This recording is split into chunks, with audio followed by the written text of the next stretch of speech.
Boileau pour 2 minutes pour le groupe Union Centriste.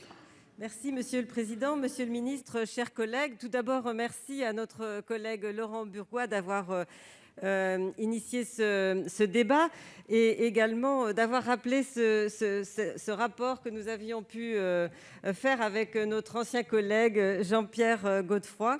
Nous nous étions à l'époque concentrés sur les questions complexes concernant l'évaluation des jeunes mineurs non accompagnés et aussi sur l'hébergement. Ça reste deux sujets, deux questions centrales, comme en témoigne le récent rapport d'ailleurs de l'IGAS. Je voudrais aussi signaler que nous avions émis 30 propositions afin d'améliorer la prise en charge des mineurs non accompagnés à cette époque. Mais je souhaite ici rebondir sur l'actualité pour évoquer la question de la formation et de l'obtention d'un titre de séjour. Vous avez en mémoire le boulanger Stéphane Ravaclé qui a entamé une grève de la faim pour que son apprenti puisse obtenir un titre de séjour, ce qu'il a obtenu depuis d'ailleurs. La situation de Laye Fodé Traoré n'est malheureusement pas isolée dans notre pays. Vous avez rappelé, Monsieur le Ministre, les nouvelles dispositions pour anticiper effectivement ce droit au séjour depuis septembre dernier. Mais pour y remédier, il y a encore des freins.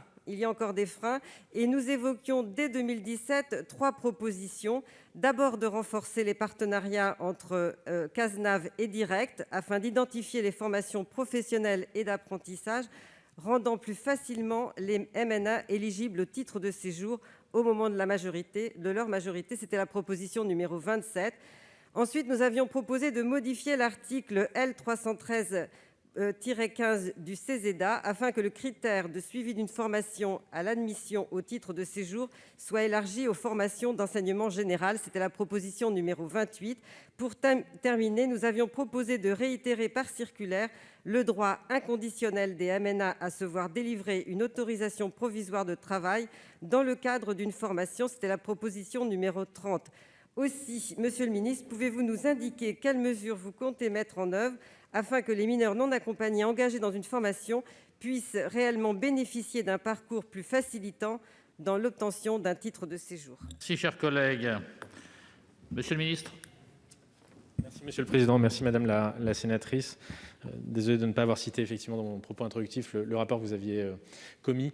Et je vous en remercie notamment pour les propositions dont un certain nombre sont encore en expertise chez nous, mais vous dire d'ores et déjà peut-être ce que nous avons mis en place. Je l'évoquais brièvement, vous l'avez évoqué, la nécessité d'anticiper les situations pour éviter les ruptures. Il y a une circulaire du 21 septembre 2020 du ministre de l'Intérieur qui est partie à l'ensemble des préfectures afin qu'ils se rapprochent des départements. C'est parti du terrain, je crois que c'était un déplacement dans l'Oise, sauf erreur, où effectivement la préfecture, le président du conseil départemental avait mis en place cette convention qui faisait qu'à 17 ans au plus tard, on se mettait autour de la table et on regardait la situation du jeune sans lui promettre forcément qu'il aurait des papiers à 18 ans, mais déjà pour voir dans quel parcours d'études professionnalisant il s'inscrivait et afin de pouvoir dresser une trajectoire, faire baisser un peu la pression qui reposait sur l'épaule du jeune parce qu'il avait d'ores et déjà un peu plus de perspectives. C'est tout le sens de la circulaire qui a été envoyée et dont je sais qu'elle n'est pas encore forcément appliquée sur l'ensemble du territoire. Il s'avère, Madame la sénatrice,